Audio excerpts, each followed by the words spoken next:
ఆడతాను, బ్యాటింగ్ చేస్తాను, cricket right hand చేస్తాను, లెఫ్ట్ హ్యాండ్ కూడా చేస్తాను. Break the routine. చెయ్యని పని ఎప్పుడు చేయాలి, తలపెట్టని పని తలపెట్టాలి. రోజు ఇంటి నుంచి ఆఫీస్కి వెళ్తున్నాం అనుకోండి, ఒక రూట్లో వెళ్తాము. ఇవాళ ఒక రూట్లో వెళ్ళాము, రేపు ఇంకో రూట్లో వెళ్ళాలి. కొంచెం అటు ఇటు అయినా సరే అది బ్రేక్ ద రొటీన్ ప్రిన్సిపల్. అది చాలా ఎన్లైటన్మెంట్ ప్రిన్సిపల్. నీ మనసు ఎప్పుడు ఒకే గ్రూప్లో ఉండకూడదు, ఒకే మూసలో ఉండకూడదు. మనసుకి ఎప్పుడు పని పెడుతూ ఉండాలి. రకరకాల మూసల్లో వెళ్తూ ఉండాలి. అప్పుడు రకరకాల ఆలోచనలు వస్తాయి, రకరకాల అనుభవాలు వస్తాయి. ఒకటే మూసలో వెళ్తే ఒకటే ఆలోచన ఉంటుంది, ఒకటే అనుభవం వస్తుంది.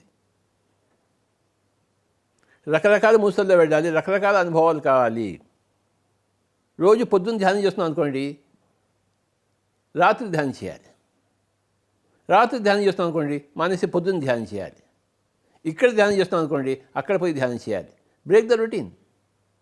ఇక్కడ రోజు ఇక్కడే ధ్యానం చేస్తున్నాను, వాళ్ళ రోజుల తర్వాత అక్కడ పోయి ధ్యానం చేయండి. అది కొత్త ప్లేస్, కొత్త ప్రదేశము, కొత్త ప్రదేశంలో, కొత్త టైంలో, కొత్త సిచ్యువేషన్లో అదే ధ్యానం చేయడం అనేది ఒక కొత్త అనుభవం. ప్రకృతిలోకి వెళ్ళడం, ట్రెక్కింగ్స్లోకి వెళ్ళేవాడు. ఇప్పటిదాకా మేడం చెప్పారు ఎన్నోసార్లు ప్రకృతికి వెళ్ళింది. ఆవిడ ఉన్నట్టుండి మహోదర బాబాజీ కేవ్కి వెళ్ళడానికి నిశ్చయించుకుంది, ఒక్కతి కూడాను. అంటే బ్రేక్ ద రొటీన్.